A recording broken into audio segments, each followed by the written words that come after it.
اور اگر اہل ایمان میں سے دو گروہ آپس میں لڑ جائیں تو ان کے درمیان صلح کراؤ.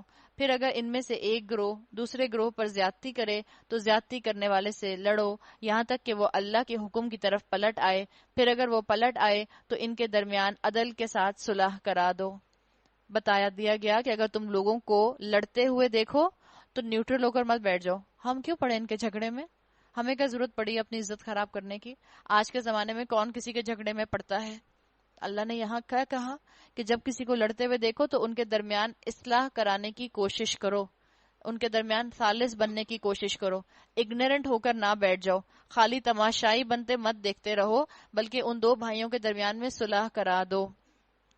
حدیث کا مفہوم آتا ہے کہ جو لڑائیاں کرواتا ہے، یعنی جو ادھر سے بات کو ادھر اور بات کو ادھر لگاتا ہے، اللہ کے رسول نے کہا وہ جنت میں نہیں جائے گا. تو صلح کرانے والے بنے. جو دو کے درمیان میں صلح کرا دے گا، اللہ اس کے دل کے اندر ایمان کو زینت دے دے گا. تو دو لوگوں کے درمیان، آپ کی فیملی میں دو فیملیز آپس میں جھگڑ رہی ہیں، دو بھائی آپس میں جھگڑ رہے ہیں، آپ ان کے درمیان صلح کرانے کی کوشش کریں. اور صلح کرانے کی کوشش کیسے ہوگی؟ جو مظلوم ہے اسی کو نہ کہتے رہیں دیکھو جا کے سوری بول دو، دیکھو جا کے سوری بول دو. جو ظالم ہے اس کو بھی مینشن کریں کہ دیکھو تم نے زیادتی کی ہے، اپنی اصلاح کرو. جو تم نے ظلم کیا ہے اس کا کمپنسیشن کرو، تاکہ معاملہ جو ہے وہ بیلنس طریقے سے آپ آگے فارورڈ کر سکیں. اور یہ کام انسان حکمت کے ساتھ ہی کر سکتا ہے، یہ کام انسان بزرگی کے ساتھ ہی کر سکتا ہے. اور ہم پیچھے پڑھ آئے ہیں موسیٰ علیہ السلام اور ہارون علیہ السلام کے واقعے کے اندر کہ خاندان کے اندر ایک بھی بزرگ انسان ہوتا ہے تو وہ خاندان والوں کو جوڑ کر رکھتا ہے، ان کے مسئلوں کو حل کر سکتا ہے. اللہ سے دعا کریں کہ ہم کسی بھی عمر کے حصے میں ہیں، اللہ ہمیں خاندان والوں کو جوڑنے والا بنا دے. اللہ ہمیں وہ بزرگی عطا کرے کہ ہم لوگوں کے درمیان میں اگر جھگڑا ہو جائے تو ہم اس کے اندر تماشائی بن کر نہ بیٹھیں، بلکہ ہم اس کو سالو کرا سکیں اور یہاں کی بات وہاں نہ لگائیں. اللہ کے لیے صلح کرائیں، لوگوں کے دل صاف کریں، لوگوں کو ایک دوسرے کے ساتھ جوڑیں، اس لیے کہ مومنین ایک دوسرے کے لیے رحیم ہوتے ہیں. اور انصاف کرو کہ اللہ انصاف کرنے والوں کو پسند کرتا ہے. بتا دیا گیا انصاف کرنا، گھریلو جھگڑے ہوں، تمہارے ورک پلیس کے جھگڑے ہوں، تمہاری فرینڈز کے اندر جھگڑے ہوں، انصاف انصاف اور انصاف، عدل کا ساتھ دینا. اگر 3 فرینڈز لڑ پڑتی ہیں تو عدل کرنا، یہ نہ ہو کہ جس کو تم پسند کرتی ہو اس کی سائیڈ لینے تم کھڑی ہو جاؤ. عدل کا کام کرنا بتا دیا گیا، اسی سے معاشرے کی اصلاح ہو سکتی ہے. پھر کہا گیا انما المؤمنون اخوہ، مومن تو ایک دوسرے کے بھائی ہیں. اچھا مومن ایک دوسرے کے بھائی ہیں، تو پھر پنجابی سندھیوں میں اور سندھی پنجابیوں میں شادی کیوں نہیں کرتے؟ اگر ایسی بات ہے، جو اردو سپیکنگ ہیں وہ میمن میں، اور میمن جو ہیں وہ اردو سپیکنگ میں شادیاں کیوں نہیں کرتے؟ کیا مسئلہ ہے؟ کیا ہم قرآن کی بات نہیں مانتے؟ کیا ہم وہاں پر اللہ کی بات سے آگے پیش قدمی کرتے ہیں؟ تو پہلی آیت میں تو ہم پڑھ آئے اللہ اور اللہ کے رسول کے آگے پیش قدمی نہ کرو. اس کا مطلب ہے کہ آپ نے اور میں نے اپنے اپنے معیار زندگی گزارنے کے خود بنا لیے ہیں. اللہ نے یہاں کہا ہے انما المؤمنون اخوہ، مومن مومن کا بھائی ہے. تو یہ بات مجھے اور آپ کو کب سمجھ آئے گی؟ ہم کہتے ہیں ہم غیروں میں شادی نہیں کرتے. اللہ نے کیا کہا ہے؟ آپ سب ہم سب ایک دوسرے کے بھائی ہیں. اللہ نے آپ کے اور میرے اندر ایک رشتہ رکھا ہے، اور وہ رشتہ لا الہ الا اللہ کی بنیاد پر ہے. یہ جیوز تھے، یہ بنی اسرائیل تھے جو نیشنلسٹ ہونے کا نعرہ لگاتے تھے، اس لیے کہ وہ کہا کرتے تھے ہم سپیریئر ریس ہیں، ہم سب سے اعلیٰ انسان ہیں، ہم ایسے انسان ہیں جو اللہ کے چہیتے، اللہ کے لاڈلے ہیں، ہم جنت میں جائیں گے، ہمیں جنت جہنم کی آگ نہیں چھوئے گی مگر گنتی کے چند دن. اللہ نے مجھ سے اور آپ سے تو کہا ہے کہ یہ مسلمان امت ایک دوسرے کے بھائی بھائی ہیں. اللہ کے رسول صلی اللہ علیہ وسلم نے فرمایا یہ ایک امت جسم کی طرح ہے، اگر ایک حصے کو تکلیف پہنچتی ہے تو دوسرا حصہ اس دکھ اور درد اور تکلیف کو محسوس کرتا ہے. آپ اور میں ایک امت ہیں، آپ اور میں کلمے کی بیسس پر ایک دوسرے سے جڑے ہوئے ہیں، آپ اور میں اس بانڈ کے اندر ہیں لا الہ الا اللہ، جس کے لیے کہا جاتا ہے کہ it's thicker than blood, it's thicker than family, it's thicker than caste, it's thicker than your social circle. لیکن آپ اور میں اپنے بارے میں کیا کہتے ہیں؟ بیٹی کی شادی کی بات آئے، بیٹے کی شادی کی بات آئے، ہم کہتے ہیں ہم تو خاندان میں شادی کرتے ہیں، یا خاندان میں نہیں تو برادری میں کرتے ہیں، غیروں میں نہیں کرتے. ہم نے اپنے معیار یہ بنا لیے ہیں، یہ آربیٹری معیار ہمیں ہٹانے کی ضرورت ہے. اگر ہم نے نہیں ہٹائے تو قیامت کے دن ہمیں اللہ کو ایک ایک بات کا جواب دینا ہوگا. سب مسلمان ہیں، ہم کہتے ہیں نہیں سندھیوں کی رسمیں الگ ہوتی ہیں، پنجابیوں کی رسمیں الگ ہوتی ہیں، اردو اسپیکنگ کی رسمیں الگ ہوتی ہیں، پھر جب بیٹی جاتی ہے تو ایڈجسٹمنٹ نہیں ہوتی. سب انسان ہیں، سب کے 2 پاؤں، 2 ہاتھ، 2 آنکھیں ہیں، سب کھانا پینا کھاتے ہیں، سب سوتے ہیں، سب رشتہ داریاں نبھاتے ہیں. ضرورت کس بات کی ہے کہ ہم اپنا کلچر، ہم اپنی رسمیں اسلام اور سنت کے مطابق کر لیں، ہم میں یونیفارمٹی آ جائے گی، خود بخود ہم سب کا ایک ہی جیسا دین ہو جائے گا. جیسا رسموں کے اندر اللہ کے رسول نے مجھے اور آپ کو گنجائش دی ہے، انہی گنجائش کو ہم استعمال کریں گے تو ہماری رسمیں ایک جیسی ہو جائیں گی. ہم ایک دوسرے کے لیے غیر نہیں ہوں گے. بہت اہم احکامات ہیں. اللہ نے ہم سب کو بہن بہن اور بھائی بھائی بنا دیا ہے، اور اللہ تعالیٰ نے مجھے اور آپ کو یہ بانڈ جو دیا ہے، یہ کلمے کی بانڈ کے اوپر یہ بتایا ہے کہ یہی چیز تمہیں امت بنائے گی.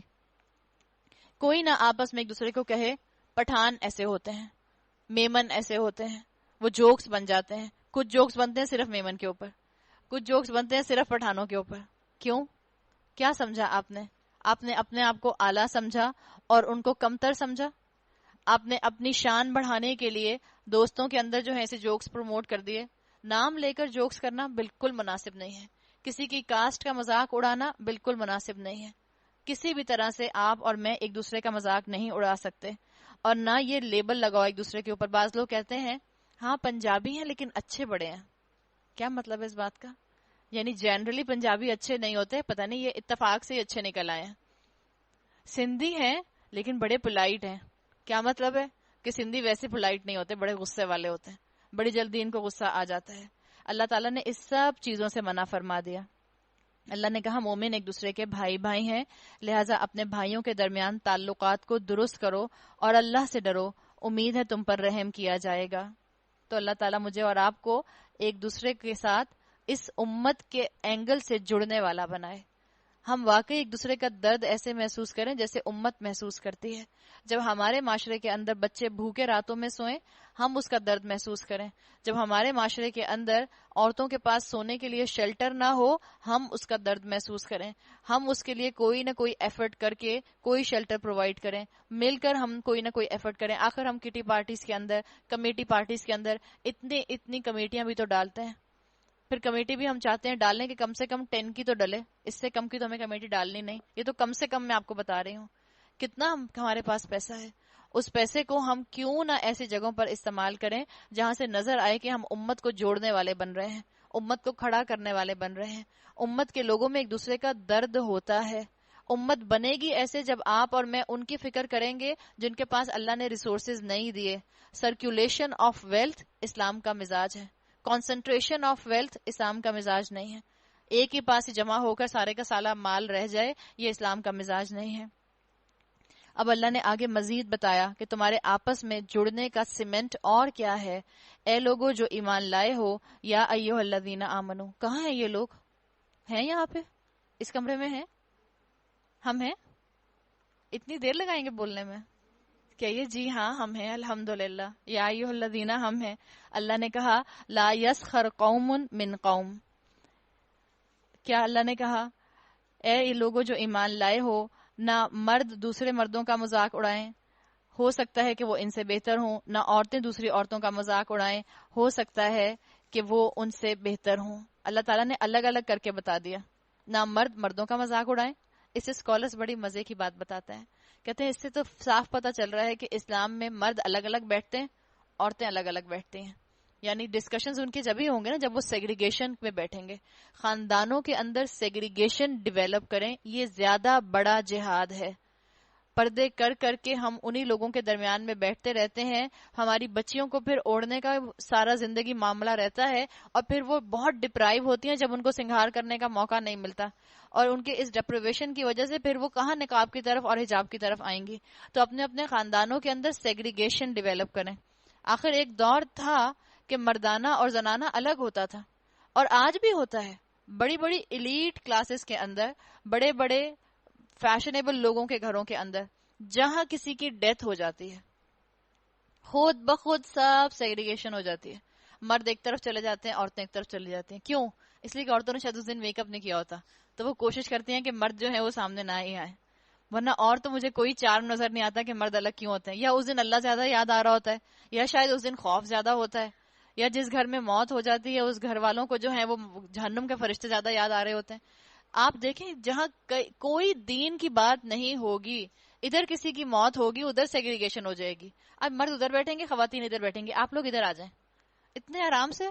اور ویسے آپ دعوتیں کریں اور لوگوں کو بلائیں اور لوگوں سے کہیں پلیز مرد ادھر بیٹھیں گے عورتیں ادھر بیٹھیں گی, لوگوں کو پریشانی ہو جاتی ہے. لو اب مل بیٹھ کر بات بھی نہیں کر سکتے, لو اب آپس میں رشتہ داروں کو ایسے کاٹ دیا.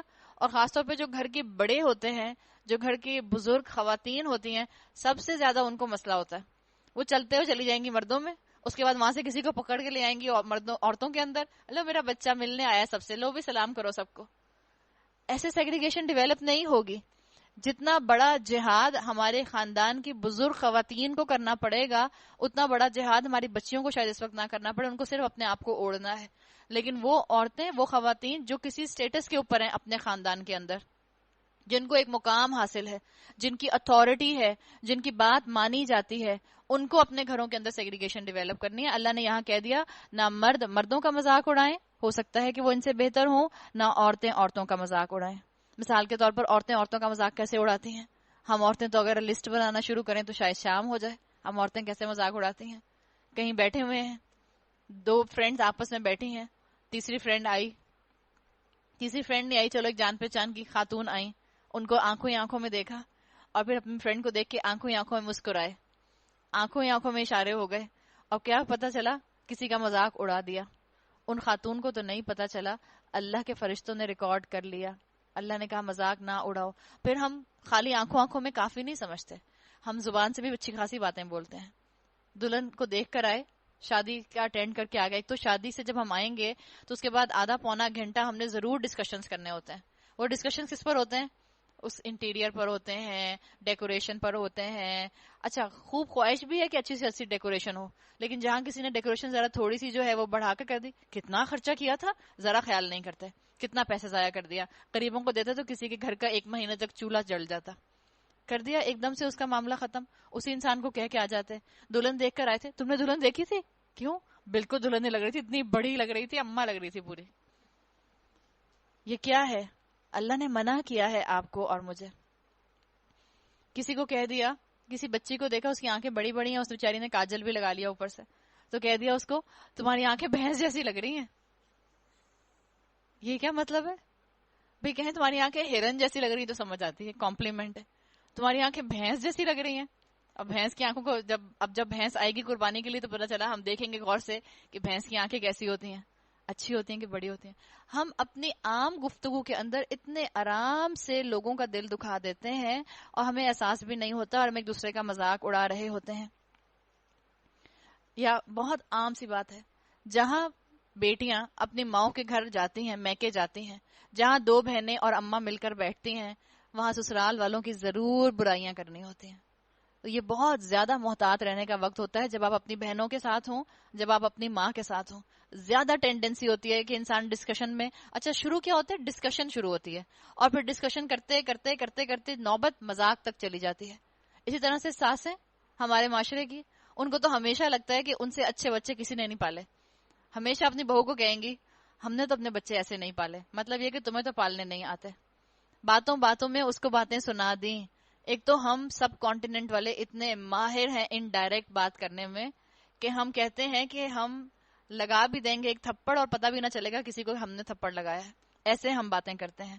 تو یہ انداز. پھر نوکروں کے ساتھ بھی سختی کا معاملہ ہمارے اندر نہیں ہونا چاہیے, نہ نوکروں کا مذاق اڑانا چاہیے. نہ نوکر مالکوں کا مذاق اڑائیں, نہ مالک نوکروں کا مذاق اڑائیں. جہاں 2 فرینڈز مل کر بیٹھتی ہیں, وہ اپنے نوکر کی غیبت اور وہ اپنے نوکر کی غیبت, اور غیبت پر غیبت, اور اپنے اعمال ضائع ہو رہے ہیں. میری نوکر تم نے پتہ ہے اتنا تنگ کرتی ہیں, اتنے پیسے دو پھر بھی چھٹی مانگتی ہیں. ہاں صحیح کہہ رہی ہو, مجھے تو لگتا ہے میری تو ہر وقت جو ہے نا وہ میرے بیگ میں سے پیسے نکالتی رہتی ہے. الزام لگا دیا اس کے اوپر بیٹھے بیٹھے, اس کو دیکھا ہے وہ یہ کرتی ہے, اس کو دیکھا ہے وہ یہ کرتی ہے. اللہ تعالیٰ نے یہاں منع فرمایا ہے. اللہ نے کہا ہے ایک دوسرے کے اوپر کمنٹس پاس نہ کرو, ایک دوسرے کے اوپر ڈسکشنز نہ کرو, اور یہ ایک دوسرے پر تانے دینا, ایک دوسرے کو مذاق میں جو ہے انسلٹ کر دینا, اللہ تعالیٰ نے یہاں بتا دیا ہے. ہو سکتا ہے تم جس کو بے وقوف سمجھ رہے ہو وہ تم سے بہتر ہے. آپ بعض محفلوں میں جاتے ہیں, وہاں کسی کو دیکھتے ہیں کہ اس کے پاس نیا نیا پیسہ آیا ہے، مذاق مذاق میں بول دیا اپ سٹارٹس، نیا نیا پیسہ آیا ہے، اب اس کا مذاق اڑا دیا. اس نے نہیں محسوس کیا، اس نے نہیں سنا، اللہ نے سن لیا، اللہ نے لکھ لیا. تو بہت زیادہ محتاط ہونے کی ضرورت ہے. اللہ تعالیٰ نے یہاں مجھے اور آپ کو بتا دیا ہے کہ نہ مرد مردوں کا مذاق اڑائیں، نہ عورتیں عورتوں کا مذاق اڑائیں. اور عورتوں میں زیادہ ٹینڈنسی ہوتی ہے ایک دوسرے کا مذاق اڑانے کی. تو ہمیں زیادہ ضرورت ہے کہ ہم اپنا بہت زیادہ محاسبہ کریں، احتساب کریں اور اپنا تزکیہ کریں اور اپنی روزمرہ کی گفتگو میں ناپ تول کر بولیں. پھر اللہ تعالیٰ نے کیا کہا؟ اللہ نے کہا وَلَا تَلْمِزُوا أَنفُسَكُمْ، آپس میں ایک دوسرے پر تان نہ کرو، ایک دوسرے کو تانا مت دو، اور نہ ایک دوسرے کو برے القاب سے یاد کرو، ایک دوسرے کے برے نام نہ رکھو. تانے نہ دو سے مطلب کیا ہے؟ ساس بہو کے عیب نہ بتاتی پھرے اور بہو جو ہے وہ ساس کے عیب نہ بتاتی پھرے. اسی طرح نوکروں کا معاملہ، نوکر جو ہیں وہ مالکوں کے عیب نہ بتاتے پھریں اور مالک جو ہیں وہ نوکروں کے عیب نہ بتاتے پھریں. فائدہ کیا؟ آپ کو کیا پتا کون بہتر ہے؟ وہ اتنا اچھا ایک واقعہ آتا ہے جو کتابوں میں لکھا ہوا ملتا ہے. ایک مرتبہ ایک بادشاہ تھا اور ایک اس کی کنیز تھی. کنیز بادشاہ کا کمرہ صاف کر رہی تھی. اس کا بستر بہت نرم نرم تھا، سب بستر کی بیڈ شیٹ وغیرہ بدل رہی ہوگی، تو بستر صاف کرتے کرتے اس کو کہا کتنا نرم بستر ہے، اس پر لیٹ کر دیکھتی ہوں. اس پر لیٹی تو اس کو نیند آ گئی. جب نیند آئی تو آنکھ لگ گئی، اس کی آنکھ کھلی تو بادشاہ سامنے کھڑا ہوا تھا. بادشاہ کو سخت غصہ آیا. بادشاہ نے کہا کہ تمہیں اس کے بدلے میں کوڑے لگواؤں گا کہ تم میرے بستر پر کیوں سوئی، تم نے ہمت کیسے کی میرے بستر پر سونے کی. تو جب اس کو کوڑے لگائے گئے تو روایات میں آتا ہے کچھ بولی نہیں اور چپ کر کے بس روتی رہی. کسی نے پوچھا کہ کیوں رو رہی ہو؟ کہتی ہے میں تو اس بادشاہ کے حال پر رو رہی ہوں کہ میں تو بستر پر کچھ گھنٹوں کے لیے سوئی تو مجھے کوڑے پڑ گئے، جو بادشاہ زندگی بھر اس بستر پر سوتا رہا ہے اس کو کتنے کوڑے پڑیں گے. تانا بھی دے دیا اور بادشاہ کا مذاق بھی اڑا دیا اور بدلہ بھی لے لیا. یہ انداز ہمیں بدلنے کی ضرورت ہے. ہمیں پتہ ہی نہ چلے کس وقت ہم نے کس کو تانا دے دیا نا بادشاہ کو اتنا بڑا، مجھے تو پکوڑے پڑوا دیے بچوں، جب خود پتہ چلے گا تو پتہ چلے گا. بالکل یہ والا انداز تو اللہ تعالیٰ نے منع فرمایا ہے. اور برے القاب سے نہ پکارو. ہمارے ہاں تو لگتا ہے ٹیچرز کے نامہ اعمال بالکل صاف ہو جائیں گے جب وہ پہنچیں گی اللہ کے پاس یا پہنچیں گے اللہ کے پاس. کیوں؟ اس لیے کہ ہمارے بچے کوئی کسر نہیں چھوڑتے ان کے نام رکھنے کی. ایسے ایسے نام سے ان کو پکارتے ہیں جو کبھی اپنے لیے رکھنا پسند نہ کریں. تو اللہ تعالیٰ نے یہاں منع فرمایا ہے. اس چیز کو مجھے اور آپ کو بھی اپنے بچوں کو سمجھانے کی ضرورت ہے. ماں کا کام میں سمجھاتی رہے. ہاں یقیناً بچے مانتے نہیں ہیں، ماں منع کرتی ہے بچے پھر کرتے ہیں. ٹیچرز کے نام رکھتے ہیں، عزت کرانے کی ضرورت ہے. ان کو بتانے کی ضرورت ہے کہ جس نے تمہیں ایک لفظ بھی سکھا دیا وہ تمہارا استاد ہے، اس کی عزت کرو. اور استاد کی عزت انسان اپنے ماں باپ کی طرح کرتا ہے. جو اولاد اپنی ٹیچرز کی قدر نہیں کرتی، اپنے ٹیچرز کا مذاق اڑاتی ہے، یقیناً وہ بچے کہیں اور بیٹھ کر اپنے ماں باپ کا مذاق اڑاتے ہیں، چاہے کسی بھی الفاظ میں اڑاتے ہوں. یہ حقیقت ہے. یہ ہو نہیں سکتا کہ آپ استاد کا مذاق اڑائیں اور ماں باپ کے ساتھ بڑے فرما بردار ہوں. کہیں نہ کہیں وہ اولاد بیٹھ کر ماں باپ کا مذاق ضرور اڑاتی ہے. تو اللہ تعالیٰ نے دیکھیں بیسک ایٹیکیٹس بتائے ہیں، یہ نہ کرو، یہ نہ کرو، یہ نہ کرو. بتا دیا کہ ایک دوسرے کے نام مت رکھو. ایمان لانے کے بعد فسق میں ناک پیدا کرنا بھی بہت بری بات ہے. جو لوگ اس روش سے باز نہ آئیں وہ ظالم ہیں. اے لوگوں جو ایمان لائے ہو، بہت گمان کرنے سے پرہیز کرو کہ بعض گمان گناہ ہوتے ہیں. تجسس نہ کرو، بہت راز ٹٹولنے کی کوشش نہ کرو. جو تم خاندان میں ایک دوسرے کے راز ٹٹولنے کی کوشش کرتے رہتے ہو کہ پڑوسن کے گھر میں کیا آ گیا، جٹھانی کے گھر میں کیا آ گیا، دیورانی کے گھر میں کیا آ گیا. اگر تم نے راز ٹٹولنے ہیں کائنات کے راز ٹٹولو. ہم کائنات کے اوپر غور نہیں کرتے اور اپنی نند کی آنکھوں میں طنز کی پوری کتاب پڑھ لیتے ہیں. میں کہتے ہیں ہاں مجھے پتا چل گیا، بہت طنزیہ نظروں سے مجھے دیکھ رہی تھی. کیسے پتا چل گیا آپ کو؟ آپ نے ان کے دل میں جھانک کر دیکھا ہے. اللہ کی بندی پتہ نہیں کن سوچوں میں ہوگی، اپنے گھر میں کس مشکل سے اٹھ کر آئی ہوگی، کیا سوچ رہی ہوگی. آپ نے کہا ہاں میں نے تو اس کی نظروں میں پوری کتاب پڑھ لی طنز کی. تو نند کی نظروں میں کتاب پڑھنے کی ضرورت نہیں ہے. یہ جو کتاب اللہ نے آپ کو دی ہے قرآن کی شکل میں، اس کو پڑھنے کے لیے وقت لگائیں. اس کو پڑھنے کے لیے اپنا انسینٹیو جو ہے وہ درست کریں اور ایک دوسرے کے ساتھ بدگمانی نہ کریں، ایک دوسرے کے اوپر برے القاب سے نہ پکاریں. خاص طور پر نوکروں کے معاملے میں یہ بات کا خیال رکھیں کہ اگر آپ نے نوکروں کو مثال کے طور پر اپنے کمرے کی صفائی کرتے ہوئے دیکھ لیا، بغیر تحقیق کیے، بغیر سوچے سمجھے یہ بات نہ کہیں اسی نے اٹھائی ہوگی میری رنگ، اسی نے غائب کی ہے میری رنگ. ایک رنگ خود رکھ کے کہیں بھول جاتے ہیں اور اس کے بعد ابھی نہیں مل رہی, بس ابھی ڈریسنگ ٹیبل پر دیکھی اور نہیں مل رہی, حالانکہ یاد ہی نہیں خود واش روم میں اتاری تھی. اس کے بعد ڈھونڈ رہے ہیں, جب 2 دفعہ ڈھونڈا نہیں ملی, تیسری آواز دی نوکر کو, تم یہاں تھی کمرے میں, بتاؤ تم صفائی کر رہی تھی, کہاں گئی میری رنگ. پہلے ڈھونڈ لیتی ہیں اچھی طرح سے, پھر اس سے بات کرتے ہیں. اور نوکر سے بات کرنے کا بھی سلیقہ ہونا چاہیے. اگر آپ کو شک بھی ہو رہا ہے تب بھی آپ کا انداز کیسا ہونا چاہیے؟ یاد رکھیں وہ آپ کے بھائی ہیں, آپ کی امت کے لوگ ہیں, آپ کے ہی مسلمان بہنیں ہیں. آپ نے کیسا انداز اپنانا ہے؟ سنو میں نے یہاں اپنی رنگ رکھی تھی, تم نے دیکھی؟ ہم ایسے بولتے ہیں؟ ہماری ٹون ایسی ہوتی ہے؟ ہمارے الفاظ ایسے ہوتے ہیں؟ نہیں. 2 دن تو وہ چھٹی کر کے آئے بغیر آپ کو بتائے, ابھی اس کا پہلا قدم ہی مین ڈور کے اندر آتا ہے, آ گئی محترمہ, کہاں تھی 2 دن سے؟ ارے بیچاری کو اندر تو آنے دیں, کیا پتا بس میں پیدل پتہ نہیں کہاں گرمی سے گرمی کھاتی ہوئی آ رہی ہے, اندر آنے دیں, پوچھے پانی پیو گی؟ ہم کہیں لو, ایک تو 2 دن کی چھٹی کی, آئی بھی نہیں, فون بھی نہیں کیا, اوپر سے فون بھی بند کر دیا اور اسے پوچھے پانی پیو گی. یہ کرنے کی ضرورت ہے. یہی آپ کو اور مجھے یہاں پر مینرز سکھائے جا رہے ہیں. اگر آپ اور میں چاہتے ہیں کہ معاشرہ پرامن بنے, ان مینرز کے ساتھ مجھے اور آپ کو معاشرے کے اندر پروموٹ کرنا ہوگا. یا دوسری بات جو یہاں کہا گیا کہ گمان نہ کرو. بہویں ہمیشہ یہ سمجھتی ہیں کہ جب ساس اور نند بیٹھی ہوں گی تو وہ بہو کا ہی ذکر کر رہی ہوں گی. پریشانی لگ جاتی ہے بہو کو کہ جہاں امی کے پاس ان کی بیٹی آئی ہوئی ہے ساس کے پاس, اب یقیناً بیٹھ کے دونوں میری برائیاں کر رہی ہوں گی. تو کیا کیا, چھوٹے سے بچے کو کھلونا دے کے بھیج دیا کہ جاؤ دادی کے پاس جا کے بیٹھ جاؤ. اور جب دادی کے پاس جا کے بیٹھ گیا اور اس کے بعد جب واپس آیا, بتاؤ دادی کس کے بارے میں بات کر رہی تھی؟ اور بچے بھی اتنے چلاک ہوتے ہیں, چاہے وہ 4 سال کے ہیں چاہے وہ 6 سال کے ہیں, وہ آپ کی بات کر رہی تھی, کہہ رہی تھی آپ نے بالکل اچھی بریانی نہیں پکائی تھی. بچے بھی سمجھ جاتے ہیں. یہ نہ کریں, اس تجسس کے اندر نہ پڑیں. جو بھی وہ باتیں کریں, مثال کے طور پر ازیوم کر لیا کہ وہ آپ کی برائی کر رہی تھی. آپ تو بڑی خوش قسمت ہیں, بغیر توبہ اور استغفار کے آپ کا نامہ اعمال صاف ہوئے جا رہا ہے. اس لیے کہ جو آپ کی غیبت کرے گا, آپ کی نامہ اعمال میں سے گناہ جو ہیں وہ کم ہوتے جائیں گے. تو اگر آپ کو کبھی محسوس بھی ہو کہ کوئی آپ کی بات کر رہا ہے, آپ کے خلاف بات کر رہا ہے, آپ کہیں الحمدللہ اور اپنے کام میں مصروف ہو جائیں. جو عورت کنسٹرکٹیو کاموں میں مصروف ہوتی ہے اس کو ان چیزوں کی فکر نہیں لگتی, وہ بدگمانی کا شکار نہیں ہوتی. تو بدگمانی سے اپنے آپ کو بچانے کا کہا گیا, تجسس سے بچانے کا کہا گیا. اور کیا کہا گیا؟ وَلَا يَغْتَبْ بَعْضُكُمْ بَعْضًا, اور تم میں سے کوئی کسی کی غیبت نہ کرے. تمہارے اندر کوئی ایسا ہے جو اپنے مرے ہوئے بھائی کا گوشت کھانا پسند کرے؟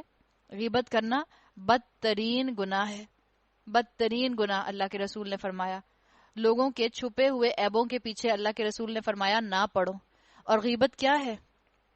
جس انسان میں جو کمی ہے اس کو کسی اور کے ساتھ بیان کرنا, جو آپ اس انسان کے سامنے بیان نہ کر سکیں جس کی آپ بات کر رہے ہیں.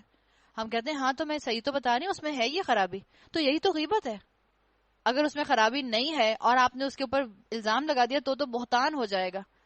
ایک انسان میں ایک کمی کوتاہی ہے, اس کی کوئی اس کے اندر ویکنس ہے, آپ نے اس کو کسی دوسرے کے ساتھ ڈسکس کیا, آپ نے غیبت کر دی.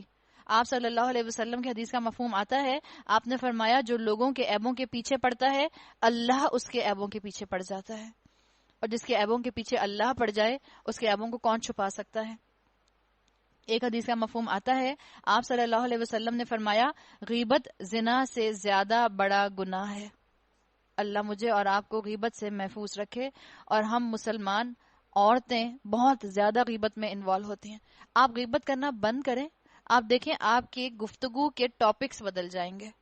پھر یا تو آپ کو کپڑوں پہ بات کرنی پڑے گی, یا آپ کو کوکنگ شو پر بات کرنی پڑے گی, یا کسی ریسیپی پر بات کرنی پڑے گی, یا آپ کو ہو سکتا ہے کسی ملک کے بارے میں بات کرنی پڑے. ملک کے بارے میں بھی بات کرتے ہوئے محتاط رہیں. ہم سمجھتے ہیں پولیٹیشینز کی غیبت کرنا یہ تو غیبت ہی نہیں ہے, اور دل کھول کر ہم غیبت کرتے ہیں. ہم کہتے ہیں جو پبلک پراپرٹی اس طرح سے ہوتی ہیں, جو پبلک فگرز ہوتی ہیں, ان کی غیبت کرنے میں کوئی مذائقہ نہیں ہے. یہ غیبت ہو جائے گی اور اس کے بعد آپ کی عادت پکی ہوتی جائے گی اور آپ اور لوگوں کی بھی غیبت کریں گے. تو بتا دیا گیا اس چیز سے اپنے آپ کو بچا لو, غیبت نہ کرو. اور اللہ نے اس کو کس کے مترادف کیا ہے کہ جیسے تم اپنے مردہ بھائی کا گوشت کھاؤ. کون ہوگا جو اپرن لگا کے اور کانٹا چھری لا کے اور کہے کہ میں ایک مردہ بھائی کے جسم سے حصہ کاٹوں گا اور اس کا سٹیک بناؤں گا اور کھاؤں گا. ہم کیا کریں, ہم ایسے دور میں رہتے ہیں جہاں پر ایسی موویز ہمارے بچے دیکھتے ہیں. اگر آپ لوگوں نے دیکھی ہو کہ سیریز چلی تھی پچھلے دنوں میں ہینیبل کی, جو انسانوں کو ہی کھاتا تھا اور انسانوں کا سٹیک بنا کے دوسرے انسانوں کو بھی کھلاتا تھا اور خود بھی کھاتا تھا. ہمارے بچے، اس لیے ہمیں یہ اتنی بڑی بڑی مثالیں مذاق لگتی ہیں. اللہ کے رسول نے کہا غیبت کرنا ایسے ہے کہ تم نے اپنے مردہ بھائی کا گوشت کھایا. ہم تو زندہ بھائی کا نہیں کھا سکتے، کہاں مردہ بھائی کا کھانا. لیکن ہمارے لیے یہ چیزیں اتنی عام سی ہو گئیں، بنائن سی ہو گئیں، ہمیں ڈر ہی نہیں لگتا. تو غیبت سے اپنے آپ کو میکسیمم بچائیں. ٹاپک بدل دیں. اگر کوئی سامنے والا غیبت کر رہا ہے، ٹاپک بدل دیں. سامنے والا آپ کے سامنے آپ کے کسی رشتہ دار کی برائی کر رہا ہے، آپ کہیں پلیز مجھے نہ بتائیں. سامنے والا آپ کی دوست کی برائی آپ سے کر رہا ہے، آپ کہیں پلیز مجھے نہیں بتائیے، ایسی بات نہیں ہے. آپ ان کے سامنے بات کیجئے، پھر ہم بات کریں گے. اور اگر آپ کو لگے کہ وہ آپ کی فرینڈ کی یا آپ کی رشتہ دار کی غلط بات بیان کر رہے ہیں اور آپ جانتی ہیں کہ ایسا نہیں ہے، تو آپ ان کو ڈیفینڈ کریں، اس لیے کہ ان کی عزت کا خیال رکھنا آپ کا کام ہے. اس وقت ان کو ضرور سمجھائیں کہ دیکھیں یہ مناسب نہیں ہے.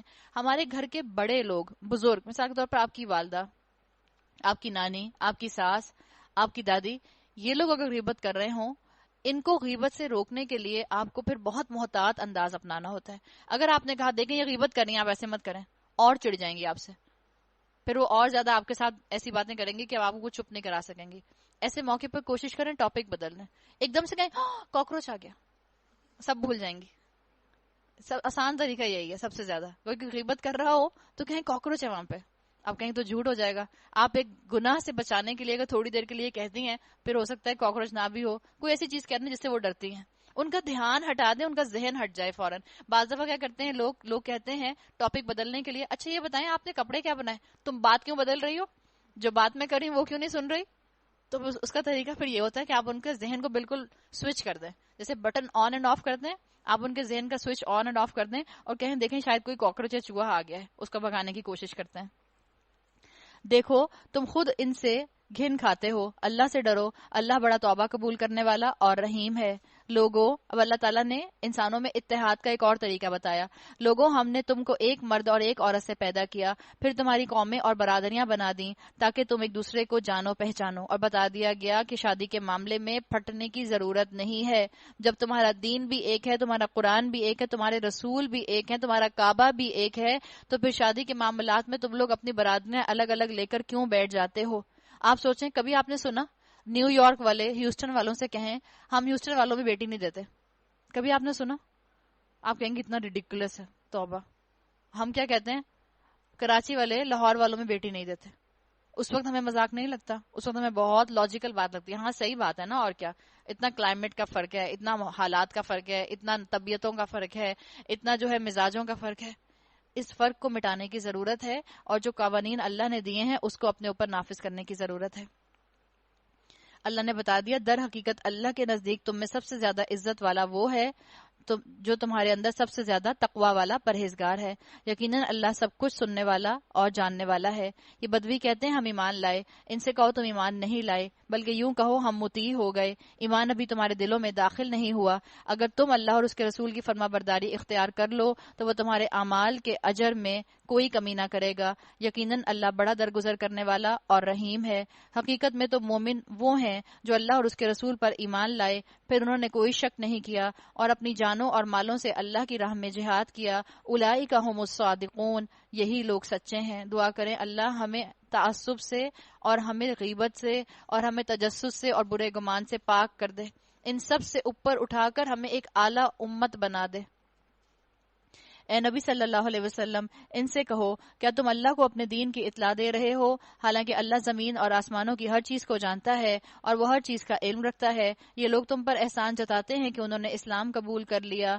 قل، ان سے کہہ دیجئے، لا تمنوا علی اسلامکم، ان سے کہو اپنے اسلام کا احسان مجھ پر نہ رکھو، بلکہ اللہ تم پر احسان رکھتا ہے کہ اس نے تمہیں ایمان کی ہدایت دی، اگر تم واقعی اپنے دعوے ایمان میں سچے ہو. ان اللہ یعلم، یقیناً اللہ جانتا ہے، غیب السماوات والارض، آسمانوں اور زمین کا غیب، واللہ بصیر بما تعملون، اور جو کچھ تم کرتے ہو اللہ اس سے باخبر ہے.